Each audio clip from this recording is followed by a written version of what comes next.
시청자 여러분 안녕하십니까? 뉴스타트 1부 시작합니다. 주말 밤까지 중부와 호남 곳곳에 또 한 차례 대설특보 수준의 눈이 내렸습니다. 하지만 이번 눈은 장시간 비와 눈이 섞여 내린 데다 지역별 적설 편차가 커 지난 천눈 때와 같은 교통대란은 없었습니다. 오늘은 영하권 반짝 추위가 이어지면서 도로 곳곳이 미끄러울 수 있어 주의가 필요합니다. 김민경 기자의 보도입니다. 비로 시작된 이번 눈은 해가 질 무렵부터 점차 눈으로 바뀌어 내렸습니다. 늦은 밤까지 강원도와 경기 북부, 충청, 호남 일부 지역에 10cm 안팎의 눈이 내렸고 곳곳에는 대설주의보가 발효되기도 했습니다. 서울은 저녁부터 비가 진눈깨비나 눈으로 바뀌어 내렸지만 눈구름 영향권에서 빠르게 벗어나 첫눈때 같은 교통대란은 없었습니다. 전문가들은 북서쪽에서나마한 찬 공기와 남동쪽에서 유입된 따뜻한 공기가 충돌하며 중부와 호남 곳곳에 눈이 집중됐다고 설명했습니다. 특히 이번에는 강수구름이 오전부터 밤까지 장시간 영향을 준 데다 눈이 아닌 비가 내리는 시간이 길어 지역별 적설 편차가 컸습니다. 강하게 폭발적으로 발달한 눈구름으로 인해서 아주 짧은 시간에 많은 눈이 내린 데 비해서 이번 같은 경우는 지금 일부 동해 쪽으로 고기압이 위치하고 있고 서쪽으로도 고기압이 있고 그 사이에 우리나라 좀 지금 기압골이 파진 형태거든요. 지속 시간이 좀 길고 또 지형적인 영향을 받다 보니까 지난번에 거의 수도권은 거의 5, 6cm 균일하게 눈이 내린 데 반해서 이번에는 적설량 차이가 좀 지역에 따라 상당히. 눈비는 대부분 그쳤지만 오늘은 빙판이나 살얼음으로 인한 미끄럼 사고 위험이 큽니다. 서울 등 중부 내륙은 아침 기온이 영하로 떨어지고 낮에도 체감온도는 영하권에 머물 걸로 보이기 때문입니다. 특히 도로 살얼음은 아스팔트 위에 얇게 형성돼 눈에 보이지 않아 큰 사고로 이어질 수 있습니다. 살얼음이라는 것은 운전자가 확인을 못하는 부분입니다. 터널이라든가 상가 이런 부분에 갈 때는 100% 살얼음이 있다고 생각하시고 그 커브길이라든가 그런 길에서는 속도를 50% 정도 감소하면서 서행하는 것이 원칙이다 이렇게 보고 있습니다. 기상청은 오늘까지 지형적인 영향을 받는 충남과 호남 지방에 5cm 안팎의 눈이 더 내리고 반짝 추위는 내일 아침까지 이어질 걸로 내다봤습니다. YTN 김민경입니다. 비상계엄 관련 의혹을 수사해온 내란 특검이 오늘 수사를 마무리합니다. 내란 특검 수사는 초반부터 눈에 많이 띄었는데요. 이례적인 속도전에 예측하기 어려운 수사 스타일로 일부 성과를 내기도 했습니다. 권준수 기자입니다. 구속기간 만료를 앞둔 김용현 전 국방부 장관의 신병 확보에 이어 추가 기소로 내란 특검 수사는 첫 발을 뗐습니다. 조은석 특검 임명 엿새 만이었습니다. 현판식도 없이 속도전에 들어간 내란 특검은 엿새 뒤엔 윤석열 전 대통령에 대한 체포영장을 청구했습니다. 기선제압의 신경전, 지하주차장 출입 공방까지 거듭해 특검은 검찰총장 출신 전직 대통령을 사실상 처음 포토라인에 세웠습니다. 지하주차장으로 들어가지 않은 이유 있으실까요? 조은석 특검을 8년 만에 피의자 신분으로 만나셨는데 어떻게 보시나요? 구속 취소로 풀려났던 윤 전 대통령의 신병을 다시 확보하기까지 걸린 시간은 불과 22일. 변칙적 스타일의 조은석 특검 승부수가 통했다는 평가가 나왔습니다. 특검은 이후 지난해 12월 3일 밤 국무회의를 고리로 계엄에 가담한 인물까지 수사를 확대해 언론사 단전 단수를 지시한 혐의로 이상민 전 장관을 구속 기소했습니다. 언론사 단전 단수 지시 정말 없었나요? 내란 가담했다는 특검 주장은 어떻게 좀 생각하십니까? 특검의 최대 과제 가운데 하나로 꼽혔던 북한 무인기 의혹은 비교적 긴 호흡으로 수사한 끝에 일부 실체를 확인했습니다. 남북 간 무력 충돌 위험을 증대시키는 등 대한민국의 군사상 이익을 저해하였다는 것입니다. 한덕수 전 총리와 박성재 전 장관, 국민의힘 추경호 의원까지 구속영장이 잇따라 기각되면서 특검의 막바지 수사 동력에 제동이 걸리기도 했습니다. 수사기간 180일을 꽉 채운 내란 특검 최종 성과에 대한 평가는 법원 판단에 달렸습니다. YTN 권준수입니다. 내란 특검이 수사를 통해 확인한 계엄 선포 전후 과정을 전부 백서에 담을 것으로 보입니다. 재판 과정에서 나온 핵심적인 증언들 역시 함께 기록될 전망입니다. 이경국 기자입니다. 조은석 내란특검은 임명 뒤 역사자료의 초안, 사초를 쓰는 자세로 직을 수행하겠다고 밝혔습니다. 그리고 특검 내 10여 명 규모의 기획팀은 실제 그간의 수사 내용을 백서로 정리하는 작업을 이어왔습니다. 각 수사팀의 수사 보고서, 피의자 신문 조서 등을 한데 모아 수사 내용을 총정리한 겁니다. 특검은 무인기 평양 투입 등 외환 혐의부터 계엄 선포 전 국무회의, 해제 표결 방해 의혹까지 계엄 관련 전방위 수사를 진행했습니다. 이를 토대로 계엄 선포 동기부터 모의와 준비, 실행 과정을 하나의 기록으로 정리한다는 계획입니다. 조 특검도 오는 15일 최종 브리핑에서 이 내용을 토대로 계엄 전후 상황을 자세히 설명할 거로 보입니다. 특검 관계자는 수사 내용을 기록으로 남기는 것이 진상규명이라는 특검의 취지와 부합한다고 강조했습니다. 이어 향후 이 기록을 공소유지에 활용할 가능성도 있다고 덧붙였습니다. 수사를 통해 사실관계가 확인된 여러 의혹도 백서에 담길 전망입니다. 특검은 수사 내용뿐 아니라 재판 과정에서 나온 주요 증언도 백서에 포함할 예정인 것으로 전해졌습니다.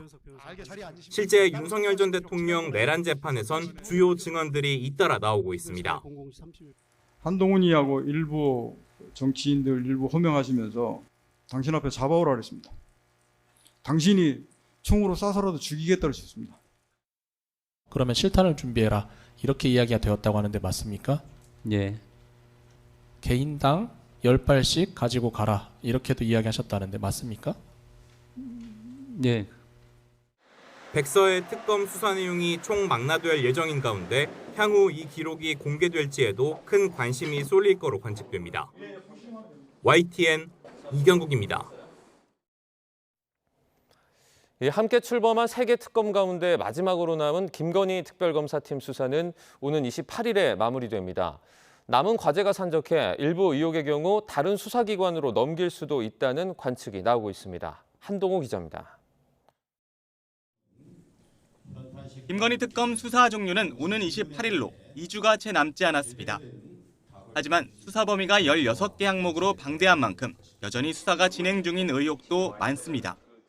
김건희 씨의 각종 금품 수수 의혹이 대표적인데 서희건설이 건넨 나토 3종 귀금속과 이배용 전 국가교육위원장이 선물한 금 거북이, 로봇계 사업가가 전달한 고가시계, 국민의힘 김기현 의원 배우자가 준 고가 가방 관련 사건이 처분을 앞두고 있습니다. 특검은 이런 금품 공여 사건들의 경우 오는 17일 배우자 윤석열 전 대통령 조사까지 마친 뒤 결론을 내리겠다는 방침입니다. 대통령실 관저 이전 특혜와 해군 함정 선상 파티, 종묘 차담회 등 김 씨가 연루된 다른 상당수 의혹도 이미 김 씨 조사까지 마쳐 마무리 단계입니다. 다만 막판에야 착수한 박성재 전 법무부 장관을 통한 수사 무마 의혹은 휴대전화 포렌식 작업이 길어져 시간이 빠듯하고 서울 양평고속도로 노선 변경 특혜나 윤 전 대통령 부부의 공직선거법 위반 사건, 김 씨의 과거 수사팀에 대한 수사 등은 아직 한창입니다. 공천 개입 의혹 수사에 필요한 한동훈 전 국민의힘 대표나 이준석 개혁신당 대표 조사가 제때 이루어지기 힘든 상황인 점도 변수입니다.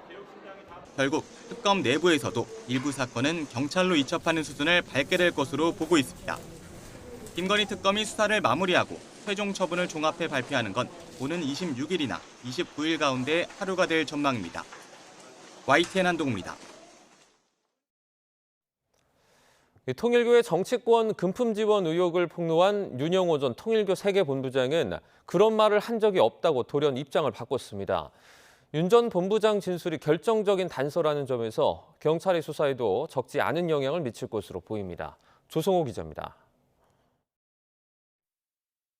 윤영호 전 통일교 세계본부장은 지난 5일 자신의 재판에서 통일교가 국민의힘뿐 아니라 민주당 측도 지원했다고 주장했습니다. 민중기 특별검사팀에도 진술한 내용이라며 편파 수사를 지적했습니다. 특검도 윤 전 본부장이 진술한 건 여야 정치인 5명이라면서 뒤늦게 관련 자료를 경찰에 넘겼습니다. 그런데 윤 전 본부장이 일주일 만에 돌연 말을 바꿨습니다. 국민의힘 권성동 의원 재판에 증인으로 나와 자신은 세간에 회자되는 진술을 한 적이 없다고 한 겁니다. 이런 입장 변화에는 통일교의 전방위 로비 의혹 수사가 자신을 겨냥할 수 있다는 우려가 작용한 걸로 보입니다. 윤 전 본부장은 권 의원에게 1억 원을 건넨 혐의로 1심 선고를 앞두고 있습니다. 민주당 인사들 관련 의혹까지 자신이 공여자로 지목될 경우 유무죄나 양형에 좋지 않은 영향을 받을 수 있다는 판단에 전략을 바꿨을 수 있다는 겁니다. 경찰 수사에도 변수가 될 수밖에 없습니다. 금품 수수 혐의로 입건된 전재수 전 해양수산부 장관, 임종성, 김규환 전 의원은 모두 혐의를 부인하고 있습니다. 이런 가운데 결정적 단서인 윤 전 본부장 진술의 신빙성이 흔들릴 수 있기 때문입니다. 이에 따라 경찰은 일단 정치인들 자택과 사무실, 통일교에 대한 강제 수사로 진술을 보강할 증거를 모으는 데 주력할 걸로 보입니다. 윤 전 본부장의 갑작스러운 태도 변화로 사회적 관심, 공소시효 압박에 더해 경찰에 어려운 숙제가 또 주어진 양상입니다. YTN 조성호입니다. 갈수록 파장이 커지고 있는 통일교의 정치권 로비 의혹에 이재명 대통령은 연일 해산 검토와 엄정 수사 같은 고강도 메시지를 내놓고 있습니다. 이 대통령이 정면 돌파를 선택한 이유에 관심이 쏠리는데 강준원 기자가 그 배경을 분석했습니다. 국무위원들이 참석한 공개석상에서 2주 연속 종교의 정치 개입 문제를 강하게 질타한 이재명 대통령. 종교재단 자체가 조직적, 체계적으로 정치 개입한 사례들이 있는데 이게 일본에서는 종교재단 해산 명령을 했다고 하는 것 같더라고요. 그래, 법제처장님, 종교단체 정치 개입하고 그 불법 자금으로 이상한 짓 하고 하는 거 해산 방안 검토하라고 한 거 하셨어요? 허가 취소 권한을 가진 부처가 어디인지까지 확인한 국무회의 바로 다음 날엔 더 강한 엄단 의지를 밝혔습니다. 특정 종교단체와 정치인의 불법적 연루 의혹을 여야 그리고 지위 고하와 관계없이 엄정하게 수사하라고 지시한 겁니다. 그런데 공교롭게도 불과 몇 분 뒤엔 여당에서 알림 공지가 떴습니다. 통일교 측이 이 대통령의 최측근으로 꼽히는 정진상 전 더불어민주당 정무조정실장을 접촉했다는 일부 보도를 부인하는 내용이었습니다. 이를 두고 정치권에선 친명 핵심 그룹이 관련 의혹을 먼저 파악한 결과 문제될 게 없다는 사실을 확인했고 이런 자신감이 이 대통령의 전공법에 영향을 줬을 거란 관측이 제기됐습니다. 계엄잔재 청산의 주도권을 잃지 않기 위해 야당발 불공정 시비를 선제적으로 차단하려는 포석도 깔린 거로 보입니다. 선택적 수사 논란이 확산하면 자칫 계엄 관련 수사 자체의 동력이 떨어질 수 있기 때문입니다. 통일교 연루 의혹에 휩싸인 전재수 전 해양수산부 장관이 사의를 표명한 당일 속전속결로 사표를 수리한 것 또한 이와 무관치 않다는 해석입니다. 이 해양수산부가 또는 이재명 정부가 흔들려서는 아니 되기 때문에 해양수산부 장관의 직을 내려놓고 당당하게 응하는 것이 공직자로서의 처신이 아닌가 그렇게 생각을 합니다. 종교의 정치 개입을 매우 경계하는 평소 생각과 헌법과 법률을 지키는데 종교라고 예외일 수 없다는 소신 역시 강공 드라이브의 배경으로 꼽힙니다. 이 대통령은 지난 2020년 경기지사 시절에도 코로나 방역 지침에 협조하지 않은 신천지를 상대로 강제 역학조사에 나서는 등 단호하게 대응하는 모습을 보였습니다. 저희가 통보받지 못한 그러면서도 대구 집회에 참여한 확진자가 어제 나왔지 않습니까? 성남에서. 그래서 그런 점도 있고 또 저희 시설 명단을 받았는데 그게 또 저희가 알고 있는 자료와 또 일치하지 않아서 대통령실은 통일교 관련 수사에서 누구도 성역이 될 수 없다는 원칙을 거듭 강조하고 있습니다. 다만 내부적으로는 여권 인사의 추가 연루 가능성과 이에 따른 여론 동향을 예의주시하는 분위기도 감지됩니다. YTN 강준원입니다. 최근 김용범 대통령실 정책실장이 토지거래 허가제가 임시조치라고 밝히면서 정부가 토어제 해제를 검토할 것이란 전망이 나오고 있습니다. 국토교통부는 선을 긋고 있지만 아파트값이 하락한 지역 등을 중심으로 토어제가 해제될 가능성이 제기됩니다. 최두희 기자입니다. 서울 전역과 경기도 12개 지역을 토지거래 허가구역 등으로 지정한 11호 부동산 대책. 토어제로 묶이면서 2년 실거주 의무가 부과되자 거래 절벽이 현실화하며 서울 아파트값 상승폭은 축소와 확대를 반복하고 있습니다. 이런 가운데 대통령실에서 토어제 해제를 위한 굶줄대기에 나섰습니다. 김용범 대통령 정책실장은 지난 1일 언론 인터뷰에서 11호 대책을 임시조치라고 거론하며 토어제를 길게 끌고 가지 않겠다고 말해 해제 가능성을 시사했습니다. 앞서 지난달에는 오세훈 서울시장이 토어제 해제를 고려해볼 만한 시점이 됐다고 언급했습니다. 집값이 일단 좀 통계상 좀 잡힌 걸로 나오지 않습니까? 단기적이지만 그렇다면 지금은 한번 고려해볼 만한 시점이 됐다고 생각하는 겁니다. 하지만 이에 대해 부동산 대책 주무부처인 국토부는 시기상조라는 분위기입니다. 지난 1일 김윤덕 국토부 장관과 오세훈 서울시장이 비공개로 만나 토허제 논의를 한 게 아니냐는 관측에 대해서도 논의한 바 없다며 선을 그었습니다. 전문가들은 정부가 당장은 아니더라도 토허제를 재검토할 것으로 내다보고 있습니다.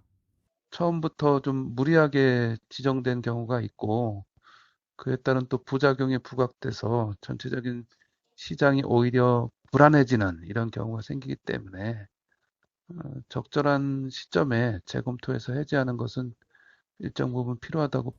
정부가 통계 자료를 근거로 요건을 검토해 명분 쌓기에 나선 뒤 아파트값 하락세가 뚜렷한 지역 위주로 토허제를 해제하면서 전반적으로 재조정할 가능성도 거론됩니다. 올 들어 집값이 떨어지거나 투격 수요가 없는 곳은 해제를 하고 급등한 지역은 새로 지정하는 방법을 통해서 전반적으로 좀 재조정이 필요한 것 같습니다. 이달로 예정된 정부의 추가 공급 대책 발표 이후 해제 논의가 본격화할 것으로 관측되는 가운데 내년 6월 지방선거를 앞두고 부동산 규제에 반발하는 민심을 의식한 정치적 판단이 작용할 가능성도 점쳐집니다.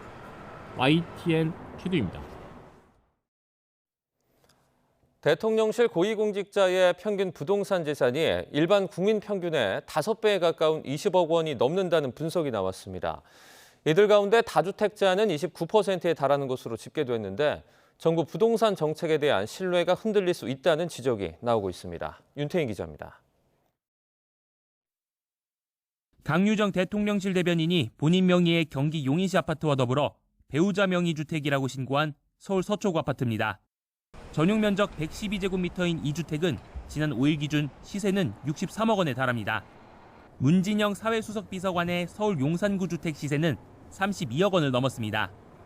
시민단체 경제정의실천시민연합이 1급 이상 대통령실 공직자 가운데 재산이 공개된 28명을 조사한 결과 대통령실 고위공직자의 평균 부동산 재산은 20억 3천만 원으로 일반 국민 평균의 4.9배에 달했습니다. 이 가운데 주택이 있는 공직자는 23명으로 모두 38채의 주택을 보유 중인 것으로 파악됐습니다. 특히 전체 28명의 28.6%에 해당하는 8명은 다주택자였습니다. 김상호 보도지원 비서관은 다세대 주택과 아파트 등 모두 7채를 가지고 있는 것으로 파악됐습니다. 강남 3구에 있는 주택 15채는 공직자 9명이 보유하고 있고 전세 임대를 주고 있는 공직자도 11명으로 분석됐습니다. 경실련은 공직자가 고가주택을 보유하거나 다주택자일 경우 집값 안정과 투기 억제를 주장하는 건 정책의 진정성과 실효성에 신뢰가 떨어질 수밖에 없다고 지적했습니다. 많은 정책 결정권자들이 서울과 특히 강남에 집을 가지고 있고 본인들의 집값을 끌어올리기 위해서 혹시 그런 정책을 편 것은 아닐까라는 의심을. 경실련은 1급 이상 고위공직자에게 실사용 목적의 주택 외에 부동산 매매를 원칙적으로 막아야 한다고 강조했습니다. 또 정부가 분양제도를 정상화하고 공공주택 공급 구조를 혁신하는 등의 노력도 필요하다고 덧붙였습니다. YTN 윤태인입니다. SK하이닉스가 자사주를 활용해 증서를 발행하는 방식으로 미국 증시에 진출할 가능성이 나오고 있습니다. 이를 두고 기업 가치를 글로벌 수준으로 끌어올릴 기회라는 기대와 자사주 소각을 피하려는 꼼수라는 지적이 엇갈리고 있습니다. 손효정 기자입니다. 지난 10일 코스피는 소폭 내린 약세장이었지만 SK하이닉스 주가는 3.7% 치솟았습니다. 자사주를 미국 증시에 ADR, 주식 예탁증서 형태로 상장하는 방안을 검토한다는 공시가 매수세를 자극했습니다. ADR은 미국 증시에서 해외 기업 주식을 거래할 수 있게 만든 대체 증서입니다. 미국 예탁기관이 해외 기업 주식을 보관한 뒤 예탁 증서를 발행하면 미국 거래소나 장외에서 주식처럼 거래할 수 있습니다. 사실상 직상장과 비슷한 효과입니다. 시장은 코리아 디스카운트를 해소하고 기업 가치를 글로벌 기준에서 다시 평가받을 기회로 보고 있습니다. SK하이닉스의 이익 대비 주가 평가는 11배, 실적은 경쟁사인 미국 마이크론의 2배에 가깝지만 기업 가치는 오히려 3분의 1에 그칩니다. 대만의 TSMC 사례처럼 ADR이 새로운 투자 유치와 주가 상승의 발판이 될 거란 기대입니다. ADR 상장을 하게 되면 미국 필라델피아 반도체 지수에 들어갈 수가 있거든요, 하이닉스가. 그게 ETF가 무조건 사야 돼요, 하이닉스 주식을. 일정 부분. 다만 ADR을 발행하기엔 하이닉스가 확보한 주식 규모가 너무 적은 데다 정부가 추진하는 자사주 소각 규제를 회피하는 우회로가 될 거란 비판도 만만치 않습니다. 하이닉스의 자사주는 지분 2.4%, 10조 원 규모에 불과합니다. 소각돼야 할 자사주가 미국 시장에 유통될 경우 주주 환원 효과가 반감될 수 있다는 지적입니다. 기업 가치가 올라가려면 그것에 맞추어서 이사회가 업그레이드가 되고 지배주주가 진정성을 갖고 소수주주를 대하는 그 자세가 바뀌고 이 모든 거버넌스가 개선이 돼야지. SK하이닉스가 현실적 제약과 국내 투자자들의 반발을 이겨내고 ADR 발행으로 자사주 활용에 승부수를 던질 수 있을지 주목됩니다. YTN 손유정입니다. YTN은 지난 10월 스스로 세상을 떠난 직원 고 박성범 씨에 대한 대리점 대표의 폭행과 임금 체불 의혹을 계속 전해드리고 있는데요. YTN은 박 씨가 숨지기 직전 대표의 극단적인 협박과 포관이 담긴 통화 녹취록을 압수했는데 신체 포기각서까지 요구한 정황이 담겼습니다. 표정우 기자의 단독 보도입니다. 한 남성이 손과 발로 쉼없이 때리고 반대편 남성은 저항조차 없이 맞고만 있습니다. 2년여 전 이동통신사 대리점 대표 김모 씨가 10년 가까이 같이 일한 직원 고 박성범 씨를 무차별 폭행하는 장면입니다. 직원 박 씨는 지난 10월 스스로 세상을 떠났습니다. 수시로 폭행이 일어났고 자기의 기분만 나쁘면 이제 동생한테 윽박 지르고 욕을 하고 그런 식으로 계속 돼 있다고 그러더라고요. 그동안 대표 김 씨는 폭행은 일부 인정하면서도 박 씨의 죽음과 자신은 연관이 없다고 주장했습니다. 그런데 YTN 취재 결과 대표 김 씨는 박 씨가 숨지기 직전까지 각종 협박과 폭언을 쏟아낸 걸로 확인됐습니다. 박 씨가 가족들과 연락이 끊기기 바로 전날과 그 전날, 이틀 동안 대표 김 씨는 7번의 통화에서 박 씨를 향해 무려 40차례 넘게 욕설을 쏟아냅니다. 대답을 들을 때까지 계속 종용을 하고 아니라고 하는데도 계속 그런 식으로 하더라고요. 중고 휴대전화를 횡령했다고 몰아세우며 박 씨를 향해 가게로 찾아가겠다, 오늘 죽을 수도 있다고 위협합니다. 자신은 살인자가 되기 싫다며 각종 협박을 이어가는데 통화 내용엔 앞서 대표 김 씨가 박 씨에게 이른바 신체 포기각서를 쓰게 했던 정황까지 드러납니다. 너무 막 끔찍하니 저렇게 악랄한데 보니까 하여튼 생각하면 업장이 무너지죠. 각종 협박성 발언을 쏟아내던 대표 김 씨는 결국 직원 박 씨가 근무하는 자리에 음성까지 들을 수 있는 CCTV를 설치하라고 강요하기 시작합니다. 아마 그게 진짜 평범한 매일의 일상통화였을 거예요. 그냥 가스라이팅이에요. 그냥 표본이죠, 그게. 항상 20명이 잘못은 없었어요, 그냥. 그냥 화풀이 대상이 필요한 거죠. 박 씨는 대표 김 씨와의 이 같은 통화 사흘 뒤 자신의 차량에서 숨진 채 발견됐습니다. 경찰이 상습상해 혐의로 김 씨에 대한 구속영장을 신청한 가운데 법원이 어떤 판단을 내릴지 주목됩니다. YTN 표정우입니다. 경찰관이 가슴팍에 장착해 치안 현장을 생생하게 기록하는 카메라인 경찰 보디캠이 지난달 수도권에 공식 도입됐습니다. 경찰은 전국으로 도입을 확대할 계획인데 송수영 기자가 보디캠을 사용한 순찰 현장을 다녀왔습니다. 늦은 밤 지하철역 계단을 경찰관들이 다급하게 내려갑니다. 한 남성이 소리를 지르며 영무실 문을 강제로 열려고 한다는 긴급 신고가 들어온 겁니다. 경찰관이 양쪽에서 팔을 붙들자 거세게 뿌리치고 욕설을 내뱉습니다. 손 대지 고속하시잖아요 지금. 경찰은 손 대지 마, 손 올리지 마시고. 네? 술에 취한 듯한 모습. 사건 처리 과정은 고스란히 경찰관 몸에 설치된 보디캠에 담겼습니다. 저도 한번 바디캠을 착용해봤는데요. 측면에 있는 버튼을 누르면 촬영을 시작합니다. 안내 음성과 함께 촬영이 시작됩니다. 이렇게 촬영된 영상은 국가정보자원관리원 서버로 즉시 전송됩니다. 이렇게 저장된 영상은 물리력 사용이나 공무집행방해 등 7가지 상황으로 분류돼 각종 증거로 쓰입니다. 그동안 불법 행위를 촬영하고 혹시 모를 폭력을 방지하는 데 효과가 있다며 개인 비용으로 보디캠을 사서 쓰는 경찰관들도 적지 않았던 만큼 치안 현장에선 환영의 목소리가 나옵니다. 영상이 촬영된다는 사실을 고지하고 저도 그것을 인지하고 있기 때문에 아무래도 저도 언행에 더 조심할 수 있을 것 같고, 다만 영상 해킹과 같은 개인정보 유출 가능성이나 법적 분쟁 증가 가능성 등 우려도 여전합니다. 해킹을 당한다든지 그러면 보안성에 문제가 있다 그러면 상당히 좀 심각한 게 될 수 있기 때문에 하여튼 철저하게 이제 관리하는 그런 노력이 필요한 거죠. 경찰은 영상은 즉시 암호화돼 유출돼도 재생할 수 없도록 했다며 보안을 철저히 하겠다는 입장입니다. 또 지난달 수도권에 보디캠 6,200대를 도입한 데 이어 앞으로 보급을 더 확대할 계획입니다. YTN 송수연입니다.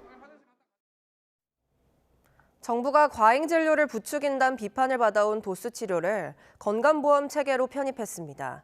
이르면 내년 상반기부터 본인 부담금이 크게 늘 예정인데 의료계 반발로 진통이 예상됩니다. 권민석 기자의 보도입니다. 지난해 도수 치료로 지급된 실손보험금은 무려 1조 3,800억 원으로 암치료 관련 보험금 1조 5,800억 원에 버금갈 만큼 많았습니다. 건강보험 적용이 안 되지만 실손보험에서 상당 부분 보전해 주다 보니 병원도 환자도 별 부담 없이 여겨온 겁니다.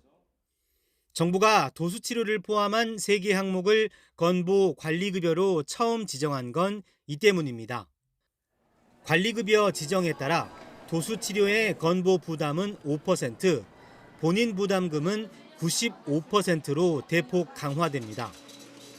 한 차례 치료에 진료비 10만 원이 발생한 경우 현재 실손 가입자가 2, 3만 원만 냈다면 앞으로는 9만 5천 원을 부담해야 해 전처럼 마음 놓고 이용하기 어려워집니다. 최대 2,000배나 차이 나는 도수치료 가격도 정부가 직접 정하게 돼 지금보다 내려갈 거로 보입니다. 하지만 대한의사협회는 도수치료가 정형외과와 재활의학과 등 일선 개원가의 생존권과 직결된 문제라며 총력 대응을 선언했습니다. 유관단체와 토론회 개최, 헌법소원 및 행정소송과 같은 법적 대응 등 동원 가능한 모든 수단을 동원해 강력히 대응할 것임을 알려드립니다. 물리치료사협회도 환자 선택권을 빼앗고 대량 실직을 유발한다며 반대운동을 하겠다고 반발했습니다. 정부는 이르면 내년 상반기 건강보험 정책심의위에서 급여 기준과 가격을 최종 결정할 예정인데 팽팽한 신경전이 계속될 전망입니다. YTN 권민석입니다. 거동이 불편한 어르신이나 재활 환자들에게 입는 로봇, 즉 웨어러블 기기는 큰 도움이 되지만 그동안은 장비가 무겁고 가격도 비싸서 널리 쓰이기 어려웠습니다. 국내 연구진이 옷처럼 가볍게 입기만 해도 근력을 크게 높여주는 무게 1kg 미만의 탄성 슈트를 개발했습니다. 고한석 기자가 보도합니다. 거동이 불편해 혼자 걷기 힘들었던 환자가 몸에 장비를 착용하더니 균형을 잡고 조심스레 걸음을 내딛습니다. 국내 연구진이 개발한 초경량 탄성 슈트를 입고 훈련하는 모습입니다. 손을 안 잡고는 한 걸음도 걷지를 못했습니다. 슈트를 착용하고 나서는 어느 정도 거둘 수 있게 되고 몸을 어느 정도 이제 움직일 수 있게 되니까 좀 자신감도 얻게 되고. 비결은 우산이나 텐트처럼 팽팽한 줄과 뼈대가 서로 균형을 이루며 형태를 유지하는 구조에 있습니다. 모터 없이도 고무줄 같은 탄성을 이용해 앉았다 일어서거나 걸을 때 부족한 근력을 자연스럽게 채워주는 겁니다. 저희가 개발 중인 탄성 슈트는 가볍고 경제적인 소재를 이용해서 사용자의 척추와 다리를 지지하고 운동 감각을 강화시켜 줄 수 있습니다. 실제 고령자와 장애인 20명을 대상으로 임상시험을 한 결과 슈트를 입었을 때 보행 속도는 14% 빨라졌고 의자에서 일어나는 힘은 40%나 향상된 것으로 나타났습니다. 가볍고 이렇게 단순한 구조이지만 정교하게 설계된 이런 탄성 슈트만으로도 노인분들이나 아니면 신체 기능이 저하된 분들의 보행이라든지 근력을 효과적으로 보조해 줄 수 있다는 것을 확인한 것이 이번 임상의 큰 의미인 것 같습니다. 연구진은 노인 재활센터와 산업 현장 등에서 테스트를 거친 뒤 초고령화 사회의 돌봄과 노동 문제를 해결할 대안으로 상용화할 계획입니다. YTN 관석입니다. 해병대 최초 함정으로 기록될 고속전투정 청새치가 건조 7달 만에 모습을 드러냈습니다. 유사시 신속한 전력 증원에 보탬이 될 전망입니다. 나혜인 기자입니다. 우리 기술로 건조된 해병대의 소형 고속전투정 청새치입니다. 5년간 연구개발을 거쳐 착공한 지 7달 만에 무사히 진수됐습니다. 해병대가 자체 운용할 함정을 도입하는 건 창군 이래 처음입니다. 하나, 둘, 셋! 바다에서 가장 빠른 어류로 꼽히는 청새치란 이름처럼 장점은 속도입니다. 시속 80km까지 낼 수 있는 국산 워터제트 추진 체계를 갖춰 고무보트와 유사한 기존 고속단정보다 신속한 해상 침투 작전이 가능합니다. 원격 사격 통제 체계를 비롯한 첨단 무기를 탑재하고 주요 구역엔 방탄판을 설치해 탑승 병력의 생존율을 높였습니다. 주요 전략도서 방위와 유사시 해상 침투, 상륙 작전을 비롯한 해병대 작전의 완전성을 뒷받침할 핵심 전력이 될 것입니다. 해병대가 고속전투정 도입을 추진한 계기는 2010년 연평도 포격전입니다. 서북도서를 향한 북한의 기습 도발에 대비해 유사시 증원 전력을 급파할 수단으로 주목받은 겁니다. 20명 정도가 승선할 수 있는 스웨덴 고속정 CB-90과 비슷해 상륙 돌격 장갑차 KAAV와 함께 상륙 작전에도 효과적일 것으로 기대됩니다. 청새치는 시험 운용을 거쳐 내년 말 해병대에 인도되는데 작전 배치 과정에서 도입 척수 등이 결정될 거로 보입니다. YTN 나인입니다. 군사 분계선을 중심으로 남쪽과 북쪽으로 각각 2km씩 설정된 구역이 비무장지대, DMZ입니다. DMZ를 방문하기 위해선 현재 유엔사의 허가를 받아야 하는데요. 평화적 목적인 경우 우리 정부에 통제 권한을 주자는 법안이 추진되고 있는데 입법이 쉽지 않아 보입니다. 이종원 기자입니다. 정동영 통일부 장관은 취임 이전부터 유엔사의 비무장지대 DMZ 출입 통제 권한을 강하게 비판해왔습니다. 대한민국 영토를 대한민국 정부가 유엔사의 허락을 받고 비군사적 평화적 이용에 관해서 제재를 받는 것은 있을 수 없는 일이라고 생각합니다. 최근엔 국회 입법공청회에 참석해 김현정 국가안보실 1차장조차 DMZ 출입이 불어댔다며 국가 체면이 말이 아니라고까지 언급했습니다. 현재 DMZ 출입은 정전협정을 근거로 유엔사가 전적으로 통제합니다. DMZ 내 군사분계선 이북은 물론 이남 지역도 출입 목적과 관계없이 유엔사의 허가가 있어야만 출입할 수 있습니다. 이에 비군사적이고 평화적인 활용 목적에 한해선 DMZ 출입 권한을 한국 정부가 행사하도록 하자는 게 현재 국회에 발의된 이른바 DMZ법의 취지입니다. 정 장관의 입장을 반영해 통일부는 전적으로 입법 취지에 동의한다는 입장이지만 다른 외교안보 부처에선 온도차가 확연히 감지됩니다. 국방부는 최근 국회 외교통일위원회에 제출한 의견서에서 정전체제 관리에 불필요한 혼선을 초래할 우려가 있다고 언급했고 외교부 역시 유엔사 유관부처와의 긴밀한 협의를 통해 추진하는 게 바람직하다는 입장입니다. 더 큰 난관은 유엔사의 반대입니다. 정전협정은 민간과 군사적 출입 모두를 규율하는 체제라는 게 유엔사의 입장으로 유엔군 사령관은 주한미군 사령관이 겸임하고 있습니다.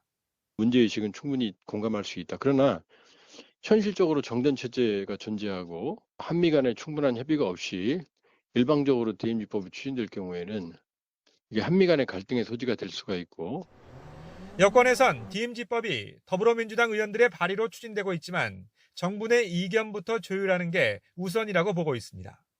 일단 관계부처 실무 간담회를 개최할 계획인데 논의 과정에서 상당한 진통이 예상됩니다. YTN 이종원입니다.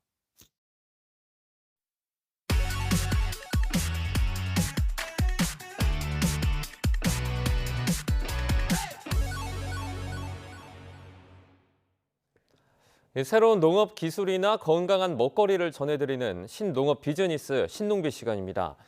오늘은 1인 가구가 급증하면서 수요가 많이 늘고 있는 미니 오이 이야기입니다. 오정근 기자입니다. 충청남도 보령에 있는 한 대형 스마트팜. 천장을 통해서 들어오는 따사로운 햇볕이 오이를 더 싱싱하게 만듭니다. 재배 중인 오이는 일반 오이가 아닌 크기가 아주 작은 미니 오이입니다.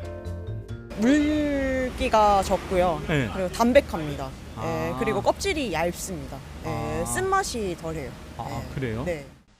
5년 전 고향으로 귀농한 서원상 씨는 할 일이 많아서 재배가 힘든 미니 오이를 재배 작물로 선택했는데 이유는 희소성과 고소득 때문. 또 1인 가구가 급격하게 늘고 있는 인구 상황도 고려했습니다. 토마토, 파프리카, 딸기는 워낙 잘하시는 분도 많고 전문가도 많다는 걸 알게 됐고요. 근데 오이가 고소득 작물이래요. 근데 실제 농업 현장에서는 전문가도 별로 없고. 풀소 필름으로 만든 스마트팜은 농식품부와 농진원, 지자체에서 창업 자금을 지원받아서 설치됐습니다. 오이의 성장 단계에 맞춰서 온도와 습도, 실내 환경을 자동 조절하는 시스템을 갖추고 있습니다.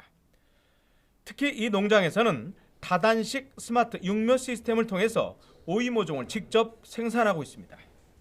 네, 오이 모종을 밖에서 사오지 않고 이렇게 직접 키우는 가장 큰 이유는 혹시나 있을지도 모를 바이러스나 병충해를 원천적으로 차단하기 위해서입니다. 전체 매출의 70% 정도는 온라인 직거래를 통해 나머지 30%는 재래시장과 대형마트를 통해서 판매되고 있습니다. 우리 농업의 미래는 혁신적인 아이디어를 가진 청년 농업인과 벤처 농산업체에게 달려 있습니다.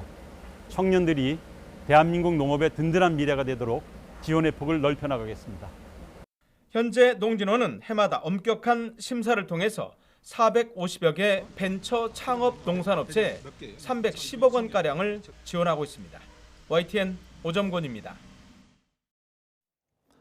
매년 겨울이면 경남 고성을 찾는 귀한 손님이 있습니다. 몽골에서 3,000km를 날아온 멸종 위기종 독수리인데요. 임영준 기자가 독수리의 겨울나기 현장에 다녀왔습니다. 날개를 양쪽으로 활짝 편 채 하늘을 유유히 납니다. 양쪽 날개 길이의 합이 3m에 이를 정도로 위용을 뽐내는 조류. 천연기념물 제243-1호 독수리입니다. 1년 중 이맘때만 볼 수 있는 진풍경은 아이들의 눈을 이미 사로잡았습니다. 손수 먹이를 준비해온 미래의 독수리 보호 활동가도 있습니다. 돼지고기를 준비해왔고 왜 준비했냐면 멸종 위기동물 2급이니까 그 멸종 위기동물 2급을 지키기로 결심했습니다. 독수리들은 몽골에서 3,000km를 날아왔습니다.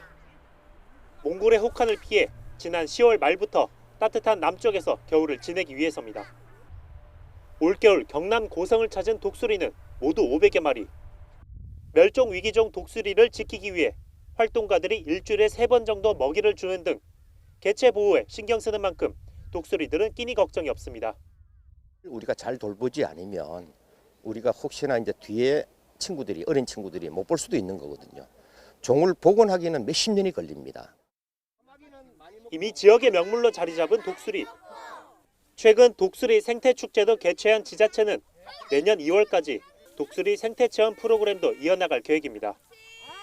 경남 고성에서 겨울을 나고 있는 독수리들은 내년 2월 말부터 다시 3,000km를 날아 고향 몽골로 돌아갈 예정입니다. YTN 임영준입니다. 인상주의는 빛에 의해서 변하는 순간을 빠르게 그려내는 것이 특징입니다. 중요한 미술사조인 동시에 한국인이 특히 좋아하는 화풍 중에 하나인데요. 인상주의를 고리로 한 이 세계 주요 미술관의 소장품 전이 이 곳곳에서 열리고 있습니다. 시간이 날 때마다 들려보시면 600년 서양 미술사가 어떤 흐름 속에서 전개됐는지 두루 살펴볼 수가 있습니다. 김정화 기자입니다.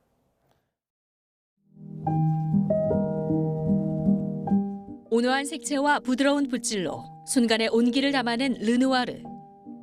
풍경도 인물도 행복을 그리는 화가 르누아르의 그림은 언제나 따사롭습니다. 기하학적인 묘사가 돋보이는 세잔의 그림은 단단합니다. 특히 세잔의 정물화는 전통적 원근법을 해체해 쏟아질 것 같은 구도를 보입니다.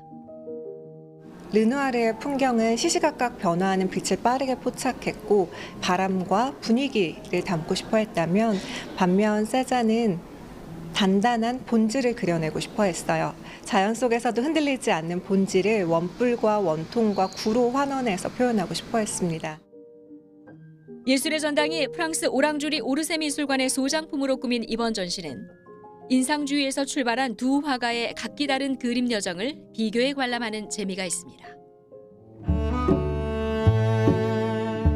사진의 발명으로 보이는 것을 그대로 그리는 것에 흥미를 잃은 화가들은 빛에 의해 변하는 순간을 빠르게 그려냅니다. 둘 다 르누아르의 작품이지만 프랑스 남부와 북부의 햇살 차이가 그림에서 확연히 느껴지죠. 사실 인상주의란 말은 1874년 한 전시에 출품된 모네의 해돋이 작품에 쏟아진 한 평론가의 비판에서 시작됐습니다.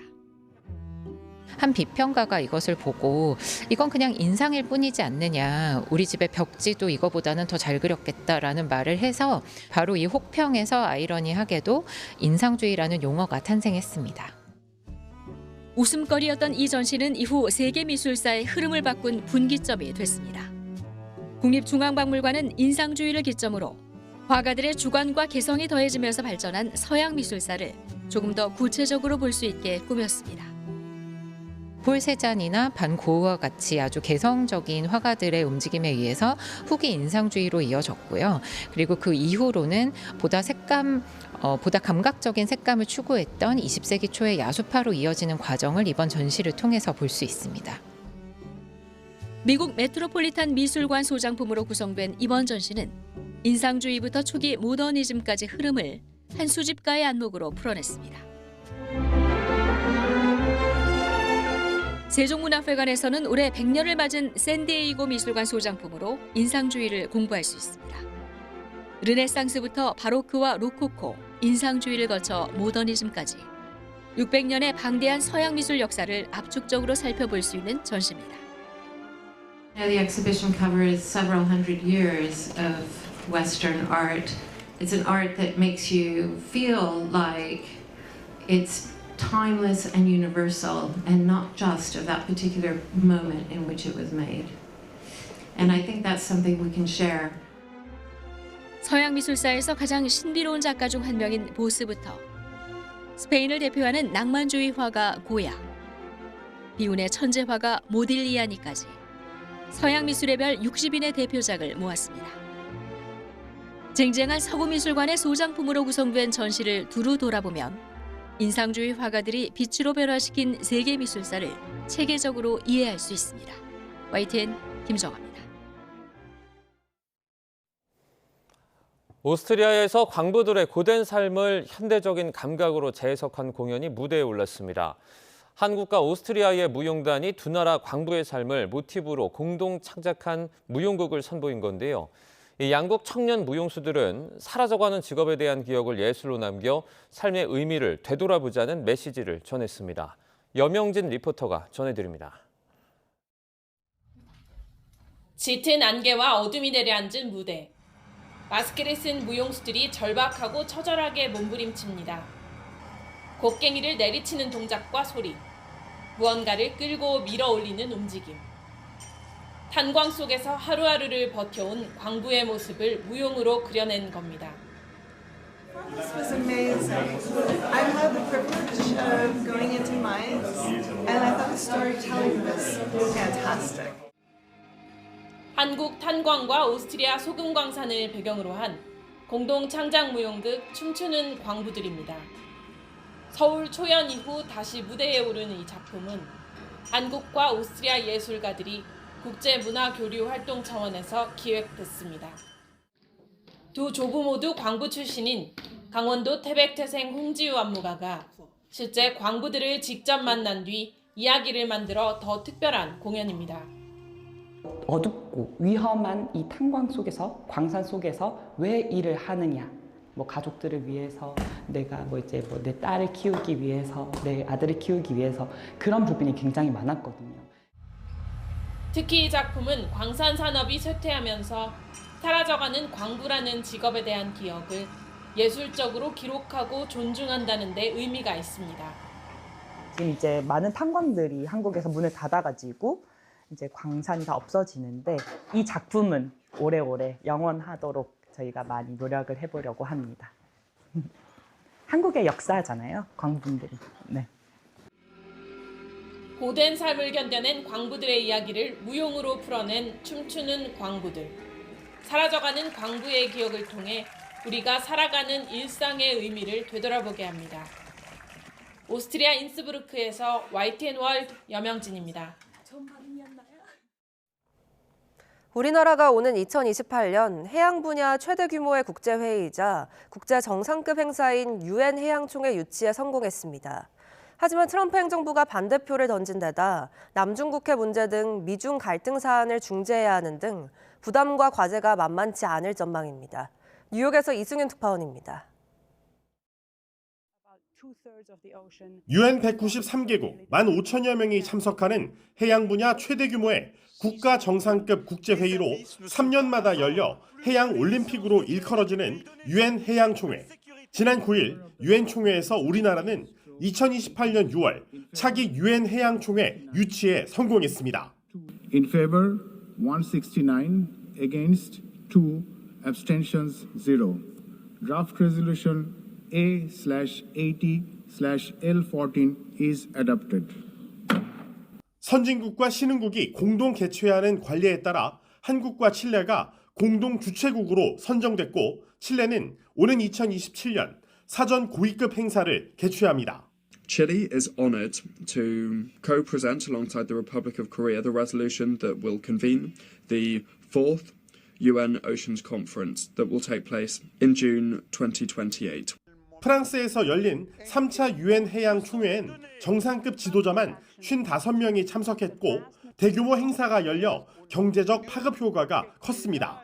한국에서 열릴 4차 UN 해양 총회에선 해양 오염 방지와 해양 생태계 복원, 지속 가능한 어업 등 해양 보존 문제가 논의될 예정입니다. 다만 트럼프 행정부 들어 기후 위기 의제에 부정적으로 돌아선 미국이 동맹국인 한국의 개최에 이례적으로 반대표를 던진 건 부담이 될 전망. That international agreements must not be performative and not unduly or unfairly burden the United States. International climate change agreements are a distracting and unnecessary addition. 또 남중국해 문제 등 미중 갈등 사안이 논의될 수 있어 이를 중재하는 것도 만만치 않은 외교적 과제로 꼽힙니다. 정부는 UN 해양 총회를 한국의 우수한 해양 기술과 산업, 정책을 세계에 알리는 기회이자 최고위급 외교의 무대로 활용한다는 계획입니다.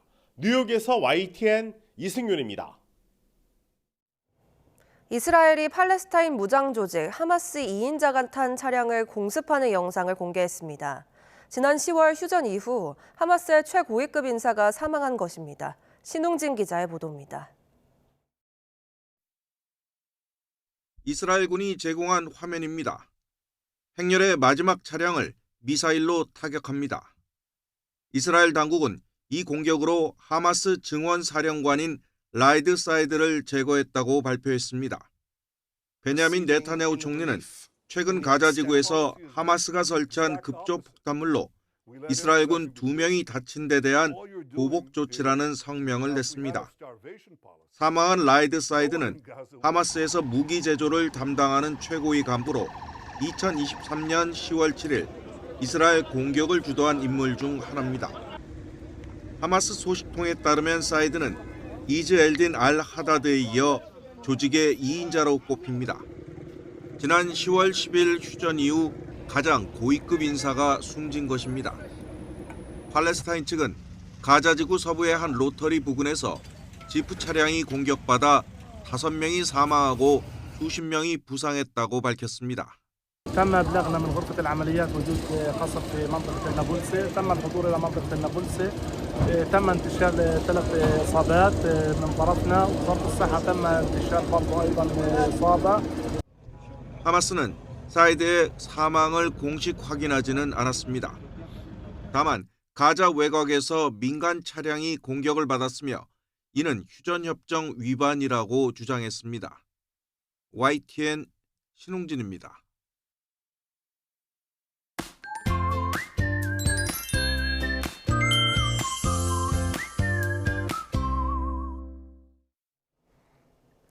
휴일인 오늘도 서쪽 지방을 중심으로 눈이 내리고 있습니다. 내륙은 산발적으로 약한 눈이 내리고 있고요.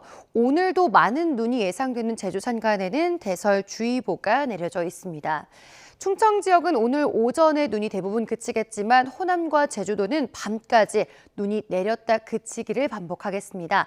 그 사이 제주 산간에는 최고 8cm, 충남과 전북 내륙에도 최고 3cm의 많은 눈이 내려 쌓이겠습니다. 내린 비나 눈이 얼어붙는 곳이 많겠습니다. 미끄럼 사고에 주의해 주시기 바랍니다. 눈과 함께 바람도 주의하셔야겠습니다. 현재 강풍주의보가 내려진 충남 서해안과 호남 해안, 제주 해안에는 현재 초속 25m 안팎의 매우 강한 바람이 불고 있고요. 대부분의 해상에는 풍랑주의보가 내려진 가운데 최고 4m의 거센 물결이 일겠습니다. 눈비 구름과 함께 북서쪽에서 찬 공기가 밀려왔습니다. 현재 서울 기온은 영하 0.9도, 춘천은 영하 0.3도 등 중부지방을 중심으로 영하권 추위가 나타나고 있습니다. 낮에는 서울 기온 3도, 광주와 대구는 7도까지 오르겠지만 찬바람의 체감 온도는 이보다 3에서 4도가량 낮겠습니다. 추위는 내일 낮부터 차츰 누그러지겠고요. 화요일과 수요일 강원 지역에는 비나 눈 소식이 있습니다. 날씨였습니다. 뉴스타트 1부 마칩니다. 잠시 후 2부가 이어집니다. 시청해주신 여러분 고맙습니다.